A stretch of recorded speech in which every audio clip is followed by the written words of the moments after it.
Hello, everybody. This is a male space, and today we're having another episode of the Mansplainers. I'm joined by my co-host, Dr. Stephen Baskerville. Stephen, who do we have with us today, and what will we be discussing? Well, I'm very glad. Thank you, Bradley, first of all. And I'm very glad to say that we have, for the second time on the show, Rick Bradford, also known as the author, William Collins, perhaps best known for his book, The Empathy Gap, which I keep right here on my desk. And I highly recommend it. Some people consider it the Bible of men's issues, men's rights, and so forth. So you should know about that. Uh, but we invited Rick on a couple of some weeks ago, and we were going to discuss an article that he wrote recently. But then something intervened. Tucker Carlson came out with his appalling video called "Fathers Matter," and we thought that was so over the top, but so important to critique that and nobody better to do it with than Rick Bradford. So we switched our conversation to that, and you could see that on one of the earlier episodes to a critique of Tucker Carlson's terrible video on the fatherhood crisis.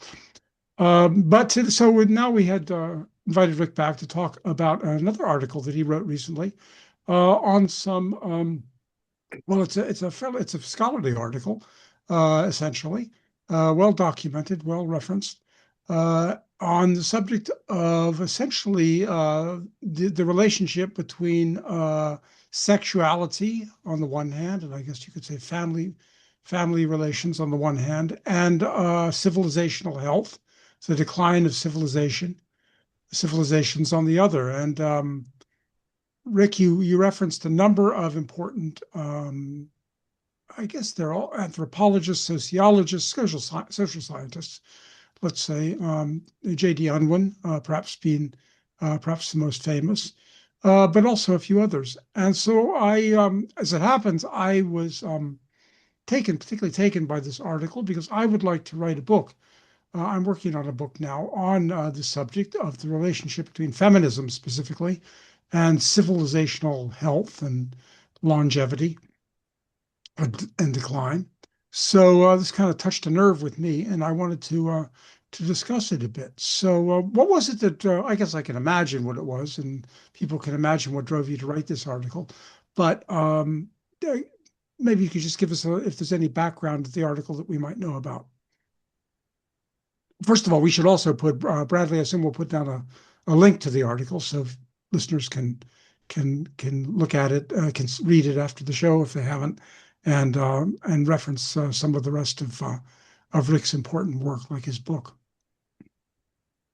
Yes, we will do that. Yes, okay, thanks, Stephen.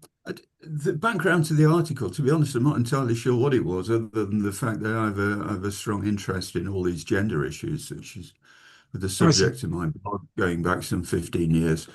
But I think what precipitated it actually was having watched a few videos with Danny Sulikowski, who is one of the people that feature in that article. In fact, the only one that's not actually dead, the only one that's female and not dead.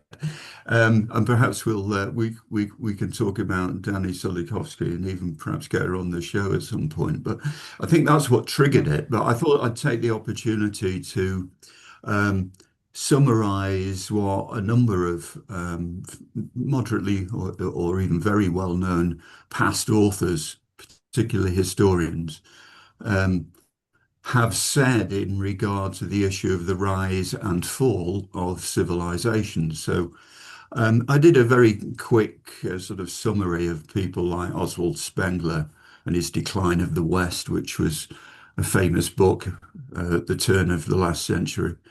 Arnold Toynbee was another whose magnum opus, his 12-volume magnum opus on the rise and fall of civilizations. It took several decades to author. So I summarized some of those. I think Sir John Glubb came into the mix as well in that essay. But the one that I was really focusing on from the start was J.D. Unwin. because his work, Sex and Culture, published in 1934, has always been for me very intriguing because it seems to cut to the heart of the issues that we are particularly concerned about, because it aligns the rise and fall of cultures and civilizations in particular with sexual mores, and in particular the distinction between a culture which is sexually restrained, for example, embracing strict monogamy and chastity outside marriage on the one hand, and on the other hand, the other extreme, cultures which embrace completely open, unrestricted sexual activity. Sexual libertinism is the way I'd describe it. Right, And his can I just comment on that first of all, just a couple of words of introduction. First of all, I think it was good. I think that you put this in the context of Spengler and Toynbee, because I think you mentioned at one point that Spengler used to be kind of dismissed as a crank, but I think nowadays in the wider society, Spengler is being taken much more seriously. I published a book last year with Arctos Publishers, and they are very big on promoting Spengler's ideas. And their website, Arctos, is the name of the publisher. They have a number of very incisive pieces on Spengler, and they take him very seriously. And of course, I think Toynbee is also very well known. His 12-volume or so study of history is at least most school children have some familiarity with it. So I was glad to see you put it in that larger context, and maybe we'll get a little bit more, publicity, from a little more attention, because I think Unwin is very much deserves to be in that company. And I think a lot of men out there, a lot of viewers of this may not be familiar with Unwin's work, Sex and Culture. Is that the title again? It is a long book. It is a long, ponderous book and difficult. It really needs I don't know if if the Dutton edition is abridged at all, but it needs something, a more readable, a more approachable edition. But anyway, yes, go on, because let's talk about Unwin a bit. Yeah, so let's focus on Unwin. I mean, I agree with you. Setting it in context was probably a good idea, but let's focus on Unwin, given that we have limited time, and it is, as you say, a big fat book, and it takes an awful lot of digesting. So let me try and digest it for you. I mean, what he set out to do. It might be worth just saying a few words about about the biography of Unwin, by the way, Please. because he was a young man that got accepted to Oriel College, Oxford, but to his misfortune, this was in 1914. So no sooner had he gone up to Oxford than, like most young men of that generation, he joined up and fought in the World War One trenches. So he actually spent the next 4 years fighting in all the battles of the Somme. Wow. He was injured 3 times. He ended up getting I think, diphtheria as well. So he really, he really had a tough time of his war years. Um, but having survived that, he then, amazingly, he didn't go straight back to university as you would have thought he might. He went into what he called commerce, although that seemed to involve um, being involved in infrastructure programs in places like Ethiopia and Somaliland.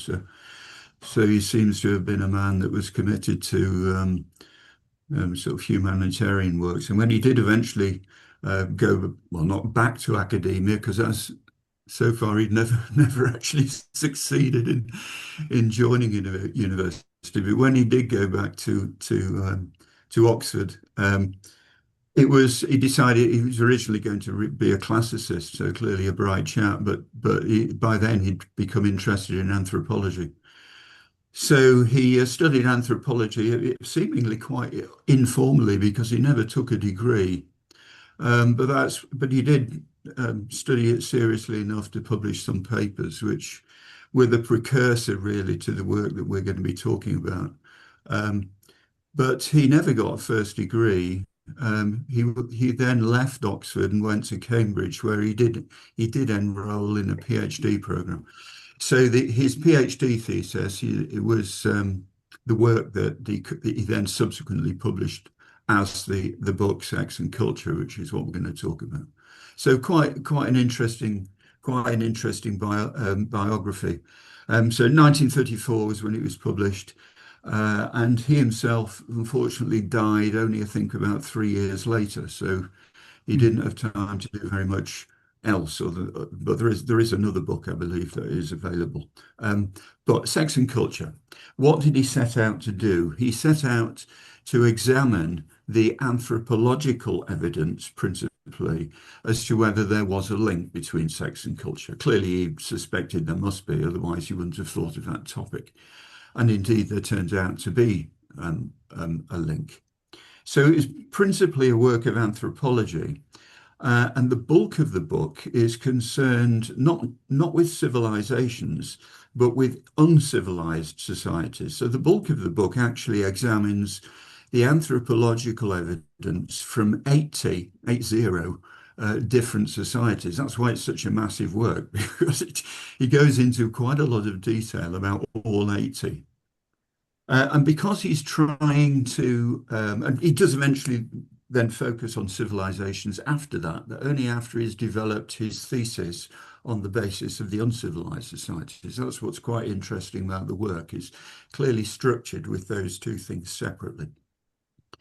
So he's trying to link sexual mores with the state of the cultural energy or vibrancy, the cultural health of the society. So he needs a means of measuring both those things. So rather than me drag you through all his argument, what he ends up doing in terms of the first of those, the issue of sexual mores in uncivilized societies, is he ends up using four categories. And all of these categories focus on the sexual behavior of people before marriage. Oh, and incidentally, I should say, it's easy to take this for granted, but a very, very important precursor here is that um, the the anthropological record is clear that in every society, however primitive, there is always an institution recognizable as marriage. So that's a key issue here.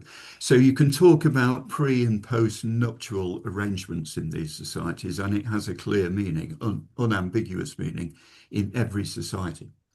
So he focuses for the uncivilized societies on the pre-nuptial arrangements. And there's two extremes you can look at here.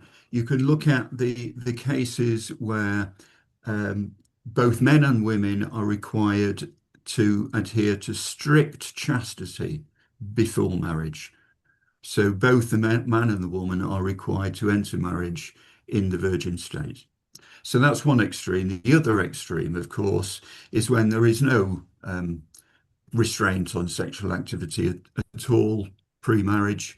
They can have sex with whomsoever they like, other than, of course, all cultures respect incest taboos. Of course, that can be exactly how close a relationship counts as incest may vary between cultures a bit, but all of them, for very close relatives, would repudiate and condemn incest. But other than that, some societies, the most primitive ones, don't impose any restrictions on sexual activity.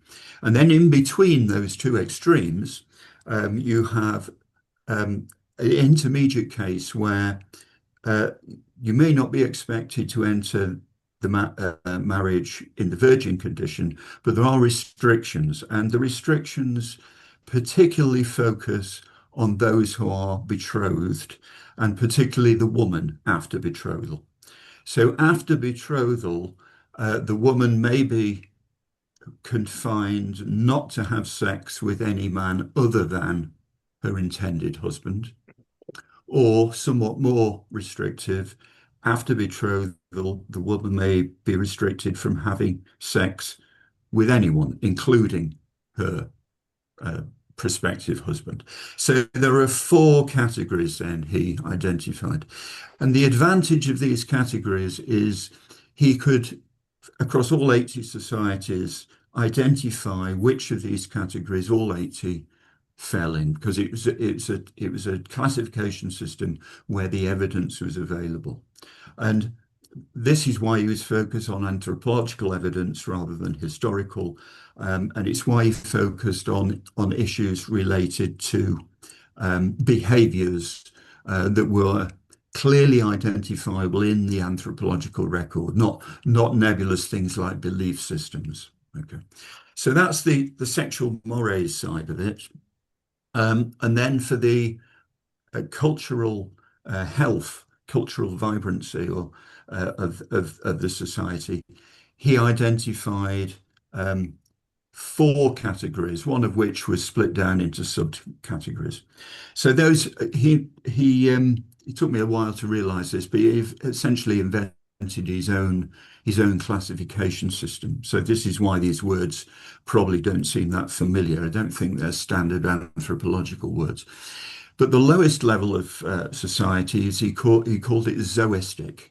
I think that's a play on zoo, as in sort of almost bestial or animal. So these are societies in which, well, they're culturally dead, is the way he expressed it. They the people are wholly concerned with their everyday concerns, the minutiae of their lives. They don't have any philosophy. They don't have any great supernatural belief. They don't have any gods. And they certainly don't advance to the later stages of rationality. So this is the lowest level, zoistic. The next level up is what he called manistic, and this is split down into two subcategories. So the manistic differs from the zoistic because the society has at least advanced to the point where they recognize that some rites are owing to the dead. So they have funeral rites, and from this develops a sort of supernatural view that the dead may have an effect on their lives after their death. In other words, the ghosts of the dead may impact upon their society.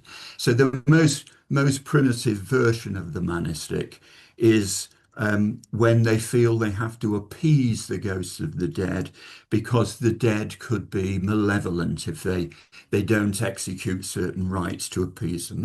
That's what he referred to as the manistic tendance, that is, tending the dead.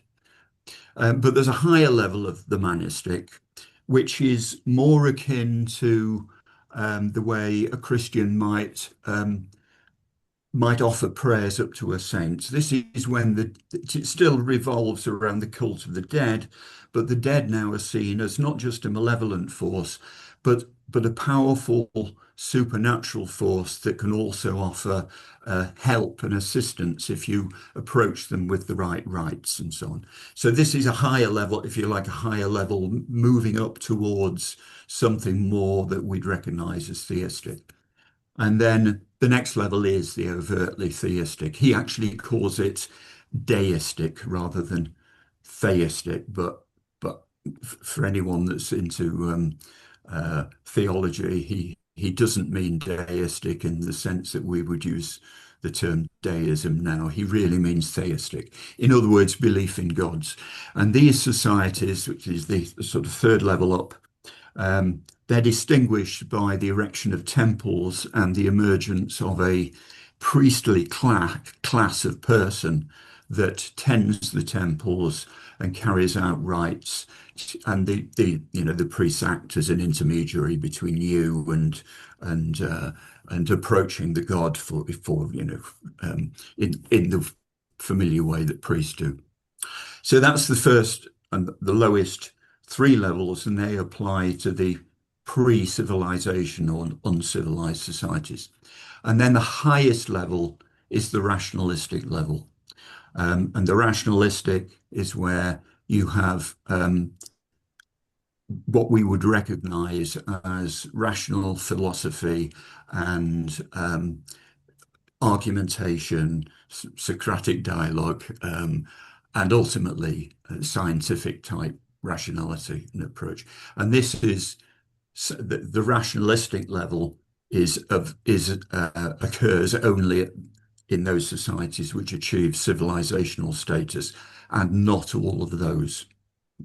Okay, so Could that's I the just methodology. can I just clarify a couple of points here? One is that I know that Unwin deliberately uses the word culture rather than civilization.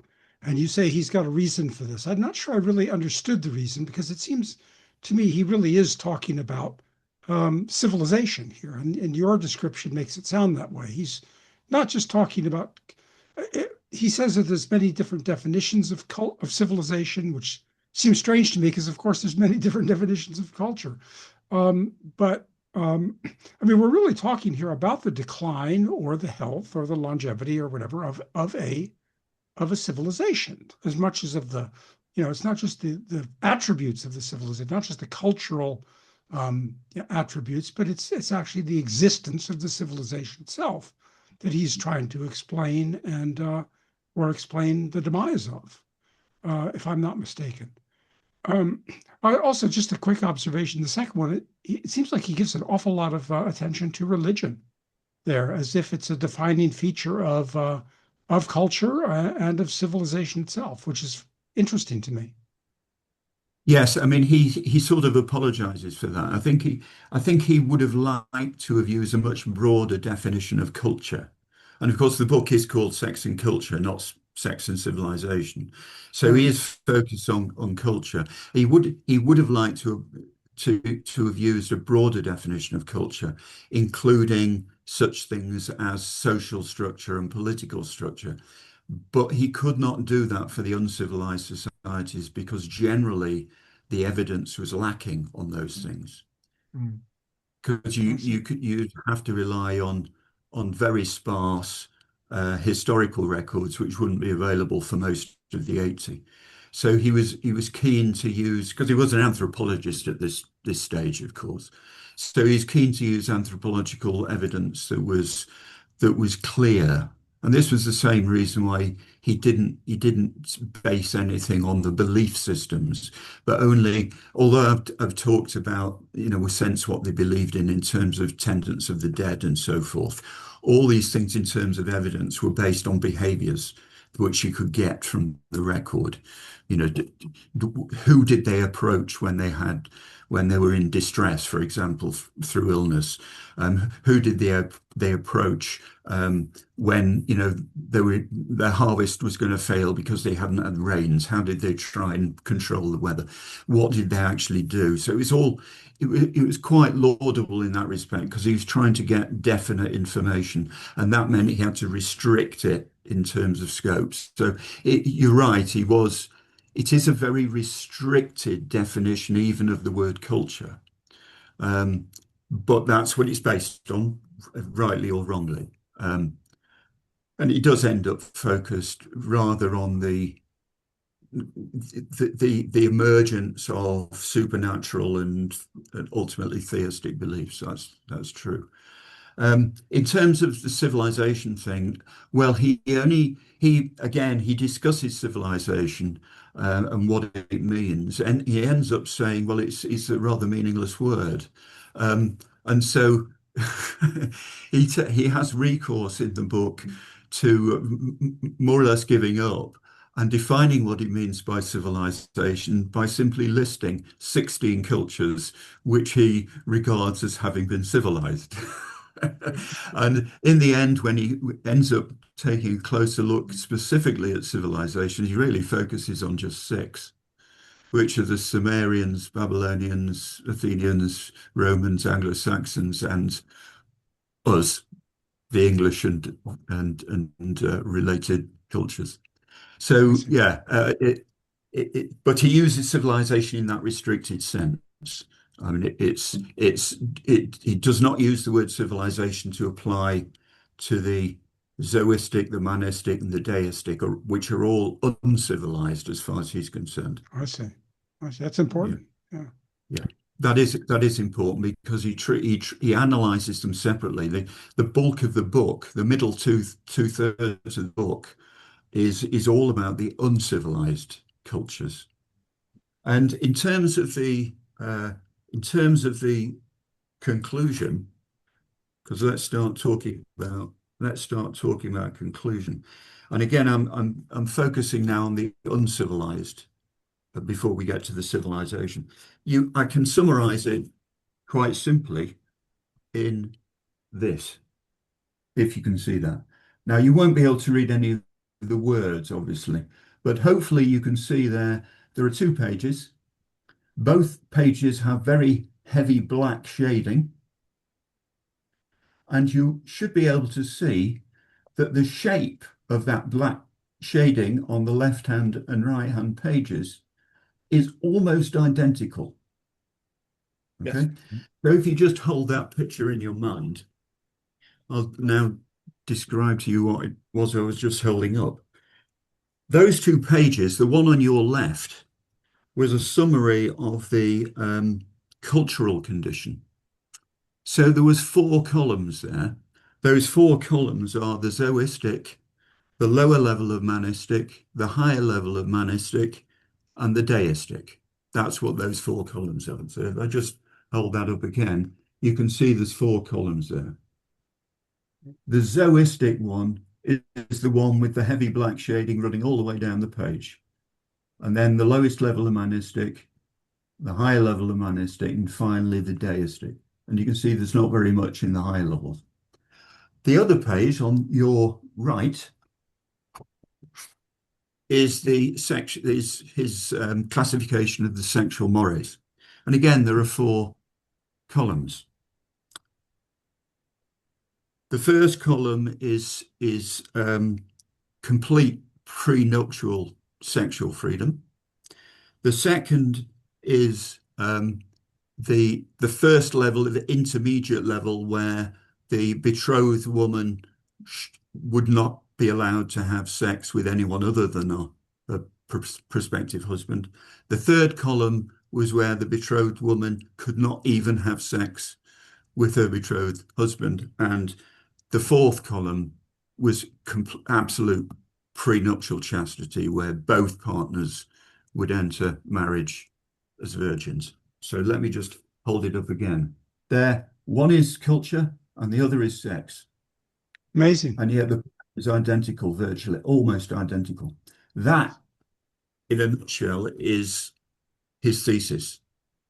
It's The two fascinating. things are not just correlated, but virtually perfectly correlated. So sex, just to state it in different words, I mean, basically the sexual regulation or the level of sexual regulation. I like Daniel Lamnaeus' term, the level of sexual law and order.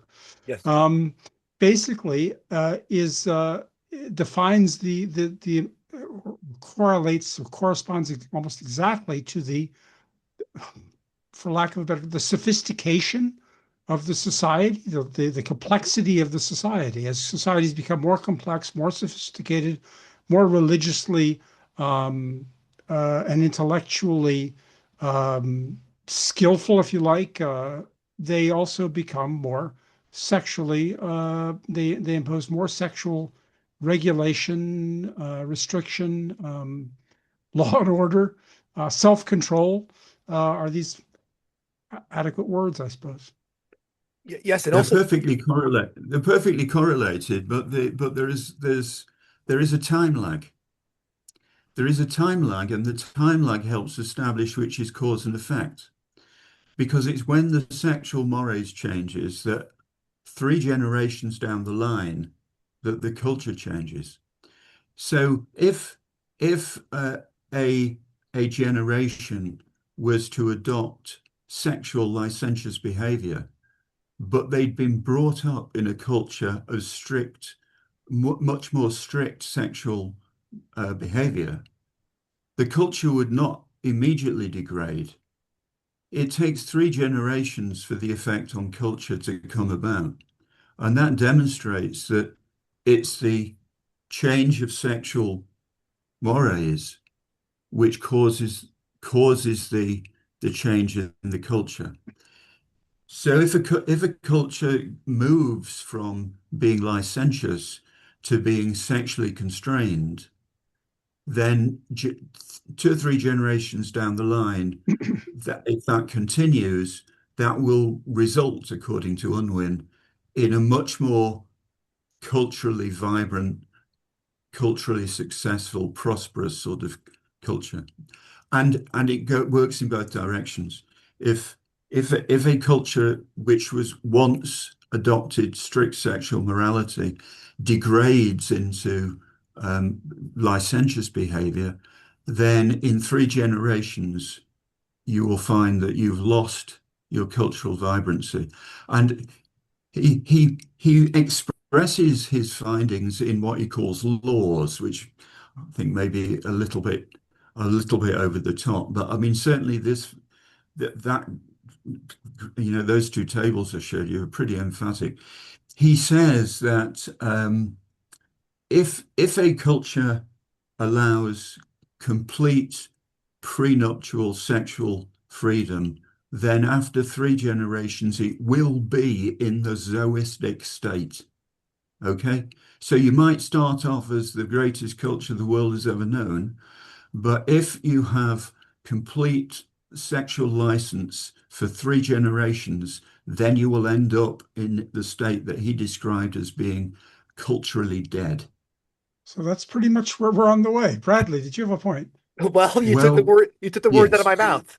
And I'm going to stress that we've been talking about this in several episodes, talking about like men like Dr. Emnaeus. We spoke to Roger Devlin and we spoke to Dr. Howard Schwartz. And all of them use words like primitive, reversion, primordial.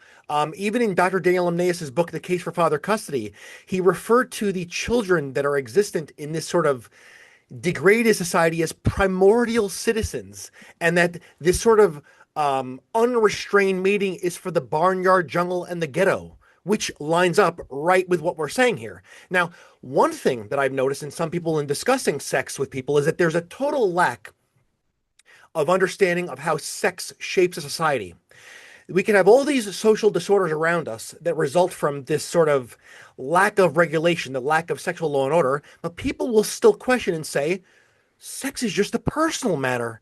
It's just a matter of consenting adults. Now, all of us here know that the sex act is a private act. That's not what we're talking about here. We're talking about how sex shapes a society and all the resultant either sophistication or B, social disorders that people have simply because of the sexual revolution. The link between reproduction and human psychology is removed from the sex act, that you should have, that the sex act is totally separate from all these consequences, when here we see that it clearly is not. And as we see here, as you're stating this, I believe, well, it's not what I believe. It's evident that we are in the zoistic model or moving towards it more like that, and not moving towards, we're in totally unrestrained sexuality. There is no law and order. And there's no reason for me to go into details, but anybody who grew up in the 1990s and forward, previously also, will know firsthand going back to high school that there was no sexual law and order, and we see all the resultant damage that it is done. And like Devlin said, it is not an endless Woodstock. It is not a sexual utopia. So I'm going to ask here, I think this is food for thought. Is it that we have such an abundance of technology, food, and diversion that people cannot put two and two, they can't put this together? Oh, well, not everybody is as immersed in these gender issues as we are. I mean, I think that's the answer. And most people don't, look, I'm probably going to insult people, but most people don't tend not to think deeply about anything much, to be honest with you. Well, right. Well, also, what seems to me, I mean, this seems on a common sense level that there should be a relationship between sexuality and the family on the one hand, Of and course. civilizational health on the other hand. There's a common sense, connection that most of us can connect with, can see, or can consider plausible. The problem is that when someone states it, it always sort of sounds, it's very difficult to establish the cause and effect, the precise lines of why this happens. And it sounds like your maiden aunt sort of scolding all of us for, back in my day, men and women behaved themselves and they didn't breed like rabbits. Uh, you know, in other words, it's very well to we can all connect with this thesis, but without some understanding of the cause and effect, it does kind of sound like a bunch of old geezers like us, a couple of us anyway, lamenting and bemoaning the good days gone by, rather than. But what you're showing is it's not just maiden aunts scolding us all.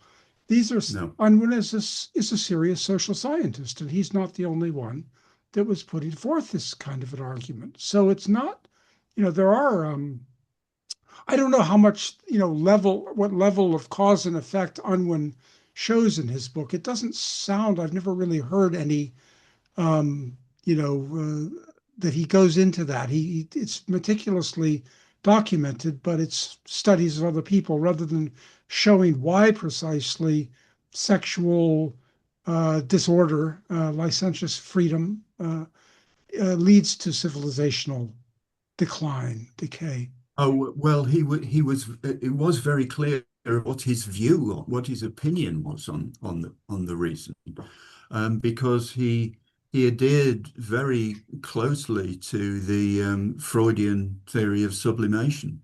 I So see.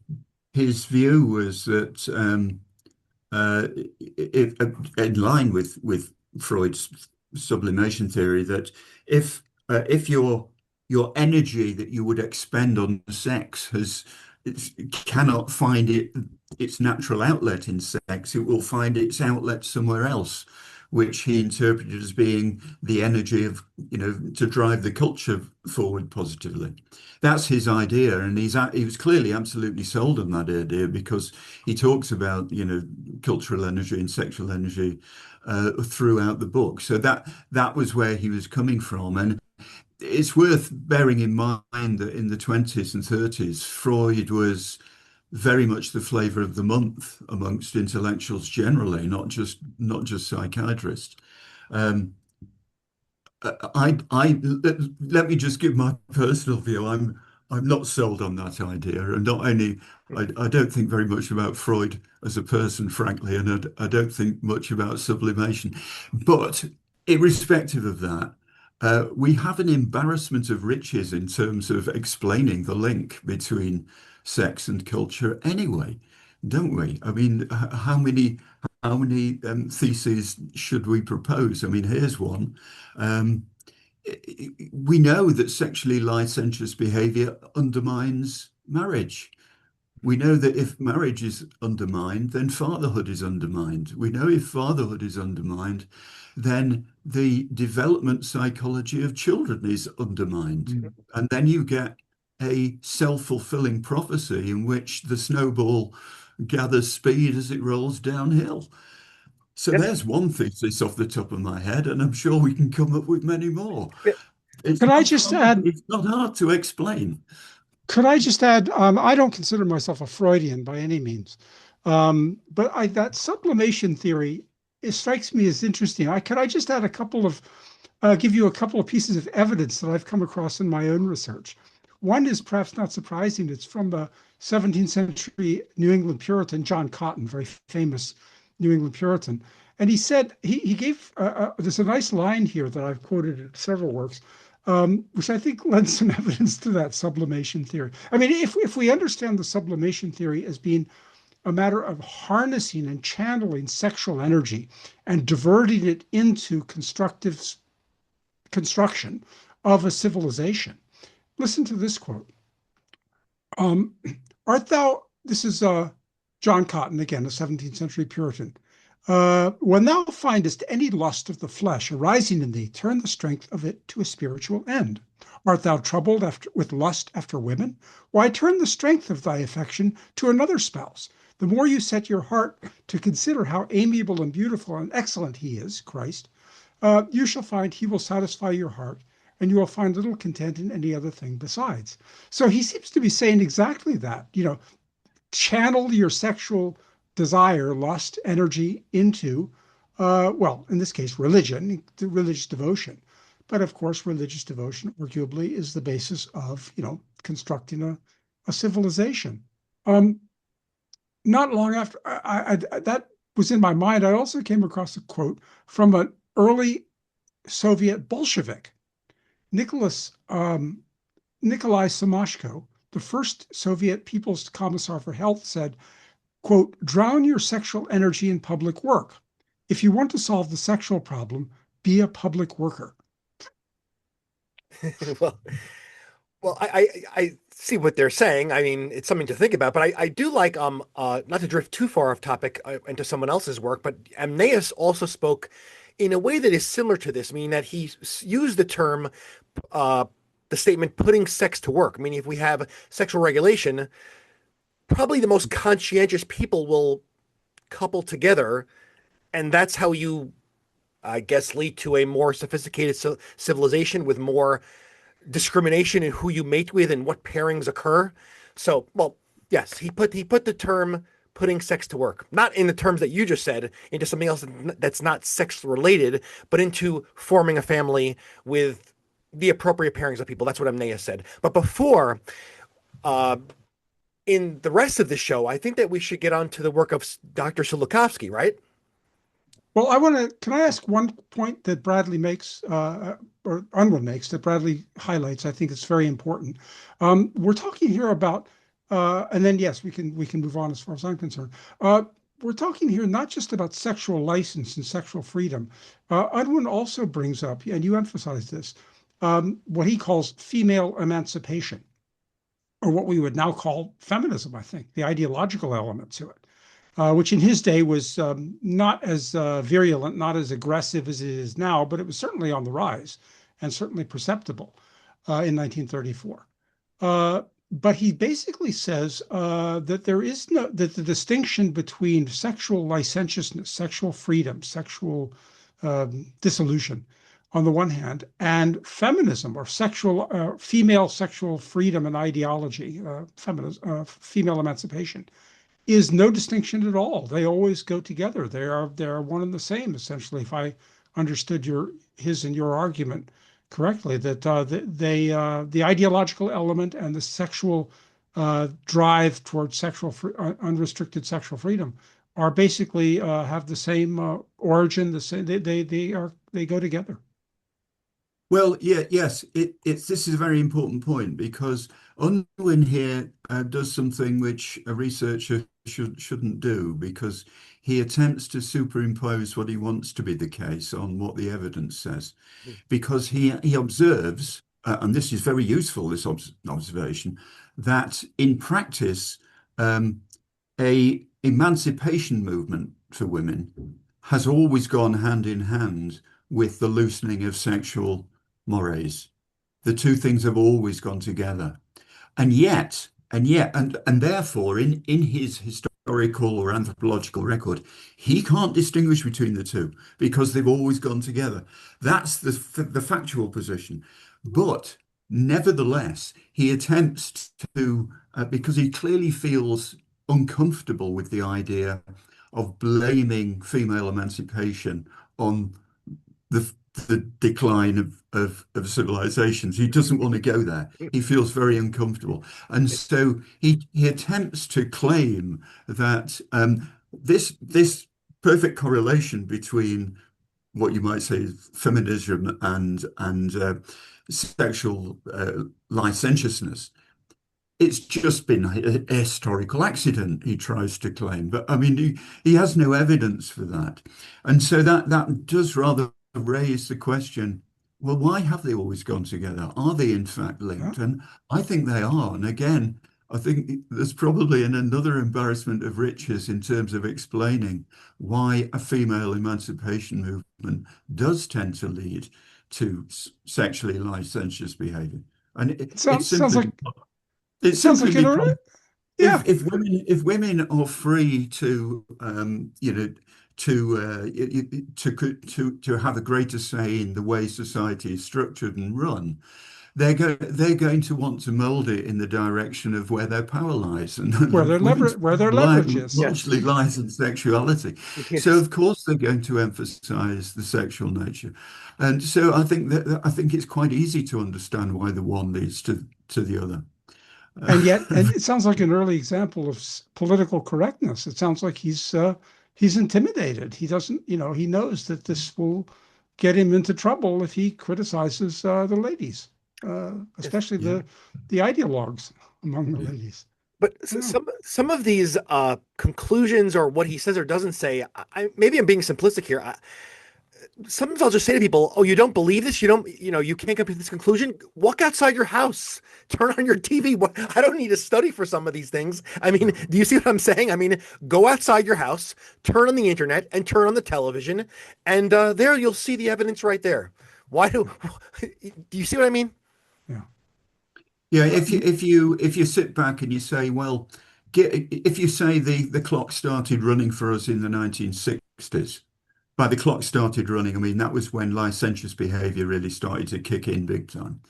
Then what we now call Gen Z is the third generation. So according to Unwin, Gen Z will be the last generation of the Western culture. Okay, that's how extreme it is. Um, so if that's the case, we're over two-thirds of the way to dissolution. What would we Yeah. expect things to look like? Well, we'd expect first of all we would expect um, strict monogamy to have gone out of the window. Check. Um, what's the second thing uh, we'd expect? Well, chastity. we'd certainly expect a decline in religion, and that's emphatically what we've got in the UK, because that's another, as you go down from rationalistic civilization through deistic, through manistic to zoistic, uh, religion disappears. Yes. And that's happened in the UK big time, less so in the US, but big time and to a lesser extent in the US, but big time in the UK. And thirdly, since you've abandoned the rationalistic at the top level, very emphatically, you'd expect rationalism to decline. Well, it's actually quite striking the extent to which rationality has declined over the last 60 years. Yeah. In the academy, that's manifest in the form of postmodernism. Yeah. Postmodernism repudiates the notion of truth. Well, if you haven't got truth, you don't have any Socratic dialogue, you don't have any rational debate, because rational debate is, the purpose of it is to head towards truth. If you've got no truth, you don't have rational debate. That's what's happened. Rational, and how easy is it to get most people to accept empirical evidence about things that they're reluctant to believe? It's virtually impossible. We've all run across this. You can't get people to accept empirical evidence, and that's irrational. Well, Yes. that That's men where we can, are. and the transgender is the reductio ad absurdum, isn't it? It's the idea that men can get pregnant, that that gender divisions, sexual divisions are infinitely fluid, and that if you think you're a woman, you're a woman. I mean, this is madness, of course, obviously, not even worth arguing about. Yes. And Yeah. how does Dr. Sulikowski's work uh, tie into all this? Well, yes. I mean, she. How does it tie? Well, she is also concerned about the state of our culture now in what we could call the West. Um, but she has a very different take on it. And she starts off by making an observation, which I'd sort of been vaguely aware of myself, but not, it hadn't quite crystallized in my mind how important it was. What she observes is all the the causes of our day, the leftist concerns, all those issues. They have one thing in common, all of them. They're all very antenatal. They all seem to be focused on denigrating motherhood is what feminism does, and climate change is very sort of anti-human rather than just anti-natal. So all of them seem to be pointed in the same direction of minimizing birth rate, and that's of course what we see across well, more than just the West. The whole world apart from Africa now has declining birth rates. So I thought that I thought that she list you set out to try and explain that, and that's what she brings to the party, I think. Sorry, Stephen. So I was just going to say before we move on to that, that it's quite a striking list that you provide or she provides of the all the ways in which feminism and other modern political and social trends do contribute to this antinatalism. Going down that list, I don't think we can't talk about all those. There's too many of them, but they're quite striking. And I urge people to look at your article, and because it's a great summary of them. Looking at that list, the thing that struck me was whether they not, and I think they do all have that one thing in common, antinatalism. The other thing I think they have in common is that they show that feminism, especially, is primarily concerned with whether they want to be antinatal, whether this is their intention of being antinatalist. Their intention is certainly to control the terms of reproduction themselves, to make sure that they, that is to say, women, especially ideological women, feminist women, control the terms of reproduction of our society. Whether you agree with abortion, you agree with these particular issues, climate change, whatever, individually, they all have that one thing in common. They all militate toward female and feminist control of the reproductive system, cutting men out, cutting the rest of society out from any decision, any role in any say in the rules by which the reproductive system is governed. The reproduction of the species is in the hands of, would be in the hands, and already is in the hands of ideologues, essentially, sexual ideologues. Is Yes, that fair? that's right.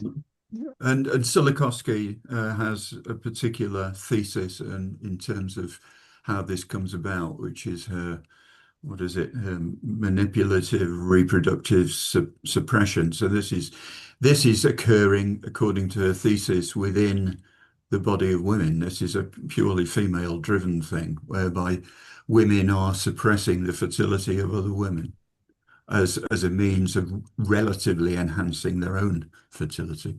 Because she argues, I mean, she's an evolutionary psychologist, so she argues that uh, uh, evolutionary success doesn't require an absolute um, dominance of birth rate, but only a relative one. You don't have to, you don't have to produce a huge number of children. You just have to produce more than other people are doing. That's her thesis, but you'd really have to get her on to talk to it. I don't think I'm qualified to do that, but it's certainly, I included that in my essay because it's the only thing that I'd come across that acknowledges this striking factor of antinatalism across all these um, causes of the day.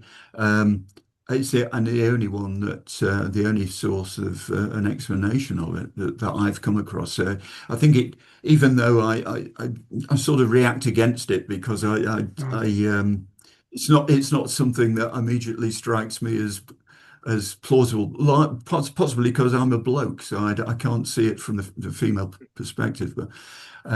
But you have to admit that it's an interesting thesis and deserves some serious consideration. So I think I if you think that's want, if something that we could you give want to get Danny I, Sulikowski I the think we show, should. Yeah. Yeah. that'd be a good plan, and we could all quiz her. I think we should do that. I think that would be a show devoted to that topic would be at least stimulating.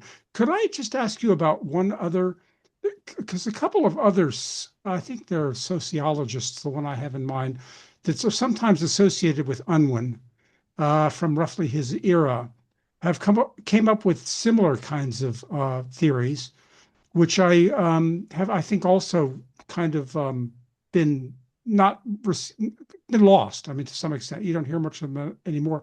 One of them was Carl Zimmerman, who was an Oh, yeah.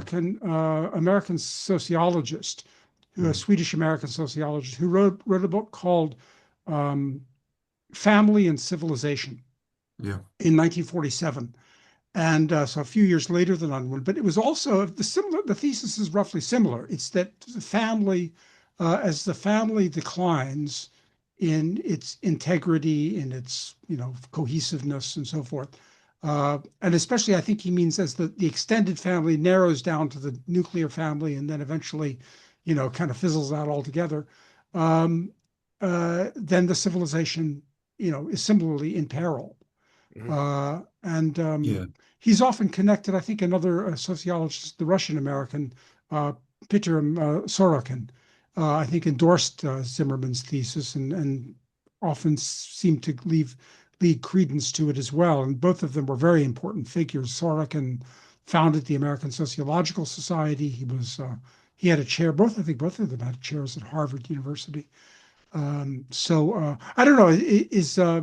I don't know how much beyond Unwin and Zimmerman and Sorokin, this kind of argument went, or whether it was, there's been a concerted effort since the 40s in the post-war years, to kind of stamp out to forget these ideas, to suppress them, or, why don't more people know about these things today? Yes, that's right. I mean, you might have expected that Unwin, for example, his results are so hard hitting. You might have expected some academic to have gone over that ground again, because that's what normally happens when somebody Right. comes up with something that seems quite dramatic. Then you normally get a whole crowd of academics descending on the area, and it becomes a specialist area. But nobody seems to have gone over the ground again, and I suspect it's because these days, of course, anthropology is a feminist captured subject, so they wouldn't go anywhere near it now. But why didn't people after the 1930s, perhaps after the Second World War, return to it in the late 40s and 50s and 60s, maybe?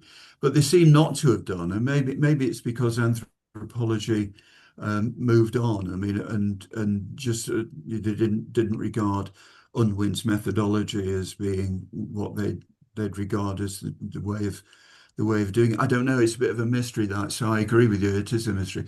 Zimmerman is. I agree. He's interesting. He focuses very much on specifically on family rather than sexual mores per se, um, and he has a close link between family structure and political influence. So he divides family into three types. There's what he calls the trustee family. There's what he calls the domestic family and what he calls the atomistic family. What we've got now is the atomistic family. It seems the most desirable state is the domestic family, which is more aligned with the extended family that we'd call. But the trustee family is a more primitive version that um, was adopted by the barbarians after the fall of the Roman Empire, for example, would have been trustee family, and so family is, and it's more like what the mafia would refer to as family, or or the Scottish clans would be a family in that sense, where it's not just a family, but it's a powerful political unit as well. Um, uh, and so that's where family interfaces very emphatically with politics. So you'd have aristocratic families. That would be the nearest Hmm. equivalent in English history. Um, and of course in that situation, people owed allegiance to their family, and the family would have a clear head of the family, and it wasn't just the immediate birth family. It was a much broader based family than that. Right. And because that would increase the power of the family by having it spread quite wide in the form of a clan rather than just a narrow family. And Yeah. but the atomistic family is the other extreme, whereas as that term implies, and it's interesting you use the term atomistic because that's a term that I thought only entered sociology more recently, but yes, atomistic was this is what happens when the state takes control of everything, and parents are no longer the masters of their children, but the state is, and so on. That's the Right. atomistic family. It's barely a Yeah. family at all, and the ideal family is the domestic one, which doesn't have the faults of either of those other two sorts. But the domestic family seems to be an intermediate position, an unstable one between the two extremes. And what Zimmerman does is he traces, it's very, very historical, and he traces these different types of family, and how they change over centuries as cultures change. So um, the late Romans were atomistic, for example, whereas when Rome was in the ascendancy, they were a domestic family. Yeah, my what I took away from Zimmerman's essay, it's been some years since I've read it, was that there's very much a kind of trade-off going on, almost a tug of war between the state and the family in modern history. That as the modern state rises up in the 16th and 17th century, the absolutist state, the state gradually takes over all the functions that previously had been, well, not just the family, but many institutions. The church is another one, but the state takes over everything. And one of the things it takes over are the functions of the family. So the state rises, the family falls.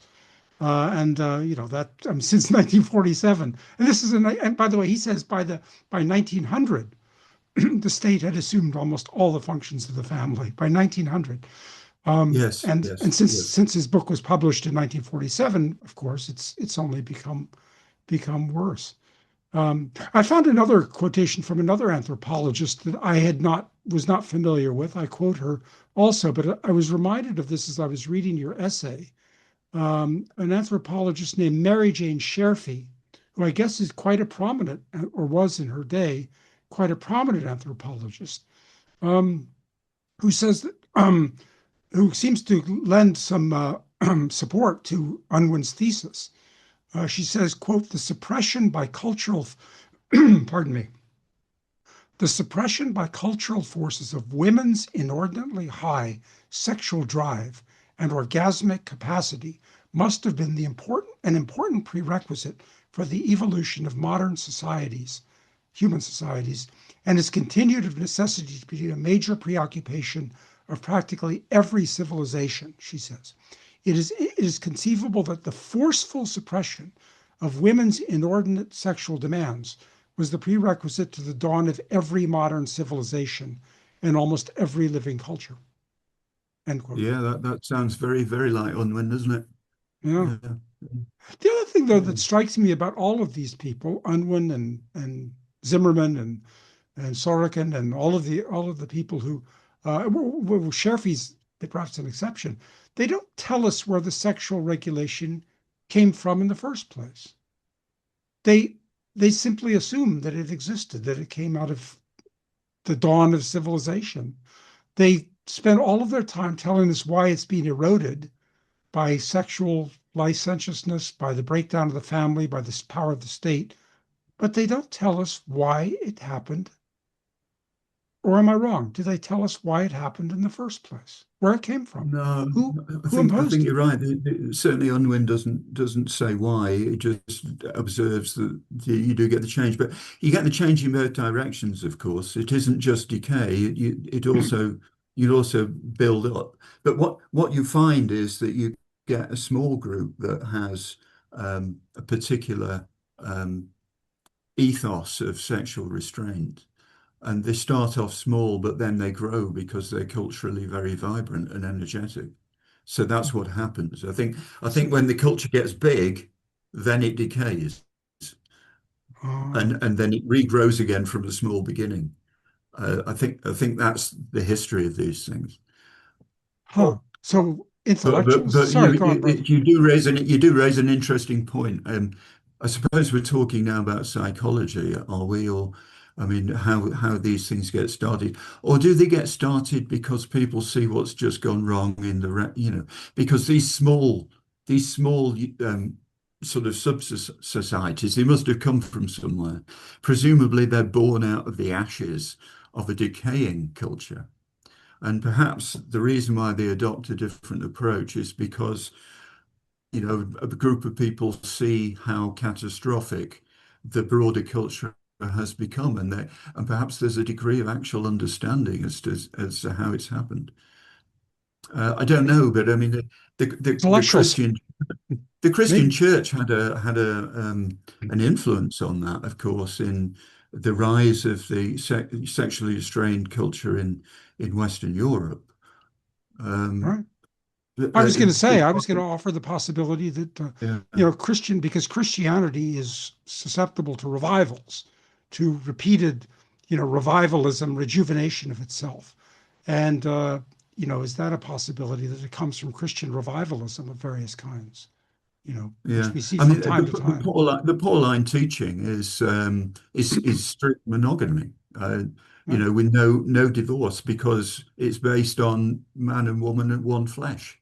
That's that's the Pauline teaching. And yeah, the bit I didn't talk about with Unwin is I talked about the uncivilized, but when he does have a very long chapter 5 on civilizations, and what he concentrates on there is not just prenuptial sexual restraint, but what happens after marriage. And he aligns the ultimate level of uh, cultural achievement, the Hellenistic, the Roman, and the Anglo-Saxon and English, with strict monogamy. And by strict monogamy, he means specifically marriage for life, no divorce. No divorce. Um, and yeah, so strict monogamy in that rigorous sense, the Pauline sense essentially is aligned with the highest level of civilizational achievement. That's the other aspect of this. Yeah, But you I can go noticed all that. the way back from the highest level to Zoistic in 3 generations just by adopting sexual licentious behavior, according to Unwin. Yeah, I noticed that Unwin in your account and also Zimmerman, also it's true. They both of them, their indicator of civilizational decay is divorce. Exactly the one that you'd never hear from the family values advocates today, the one that's conspicuously absent from the tradcons and everyone else today who laments the family and so forth, the family, is divorce. And yet that's what Zimmerman talks about. It's what Unwin talks about. Um, and, at one time that would have been the best indicator uh, in most people's view, I think. Bradley, were you trying to say something? Well, Sorry. I was just going to say before, in line with what Rick said, he pretty much took the words out of my mouth, is that it could be also that some, I guess, societies return to sexual restraint or regulation because they see the devastation of sexual licentiousness. And now, I mean, I'm not sure if this is correct. There are all these polls going on about the younger generations, that the men in the younger generation are, let's say, so-called right wing or turning back to Christianity again. And I'm assuming that they do that because the conditions that we're experiencing now are intolerable. And many of these young men are not benefiting from this situation. So I would think that that's why they see the insufferable conditions that arose from this. Yeah, that's right. I mean, the thing to bear in mind though, with if a group of people are going to, as it were, create their own better civilized, better culture from scratch, then the characteristics that they have to um, uh, display will be unusual um, strength of purpose, unusual fortitude, unusual bravery, unusual refusal to yield to public pressure. Did I just describe Gen Z? No.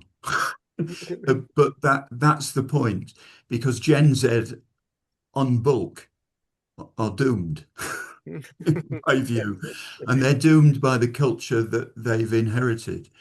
But that does not mean that there will not necessarily be a small subgroup that does fulfill those difficult requirements. Yes.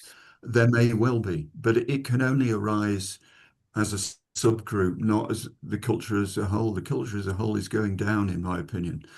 That's certainly what Unwin would say, and I think it's what you would Yes. say from your observation, Bradley. Yes. So the culture, the mainstream culture is probably going down, and the best hope for the future is in the exceptional individuals that refuse to go that way, but they will be few. I Yes. would like to do a show on that sometime. I don't. I know we end here Yes. on a pessimistic note, but I think I think there is some hope. I won't mention it what I think it is now, but I think we could maybe do a show sometime and talk about what are the signs of hope, because I think there Yeah. are some. Yeah. I Yeah, believe I agree with that because I do get rather fed up myself with being relentlessly negative, and I think you're right. There is hope, and remember the phoenix that rises out of the ashes. That's the model here, and the only way is up from here. yes. Or the resurrection of God's Son. I mean, Yes. whether you're a believer or not, it's a powerful symbol. Yes. And like I say, Christianity has this power to revive itself, to rejuvenate itself. So anyway, it's just a thought. Yes. Yes, we should end on a positive note, actually, I believe, because there's a lot of pessimism out there. And I've pretty much agree with you there to correct matters, to correct the course. It's going to be a minority of steadfast, disciplined people. And that's how it's going to be. So, on that note, I'm going to say thank you both for being with me today, and to all of our viewers, subscribe to the channel. I will include the link to Rick's article, and I'm also going to include my interview that I conducted in January of this year with Dr. Sulikowski also, and also hopefully we can get her on this show with us, considering that we're highly interested in her work. So Right, again, Rick, let me just add that, Rick, just quickly, is there a website or a place that people can get your work? Bradley said he'd put it on the site, but yes. just verbally, do you have a quick, Yeah, where can my people my get? website, well, my website that addresses gender issues is empathygap.uk. So that's empathygap without a space .uk. Um, and yeah, so you can get pretty much all my stuff there, and my books are linked from there. I do have a technical site as well, but that'll be of less interest to people. It's Good enough. rickbradford.co.uk if you're interested. If you want to do physics and engineering. Well, yes.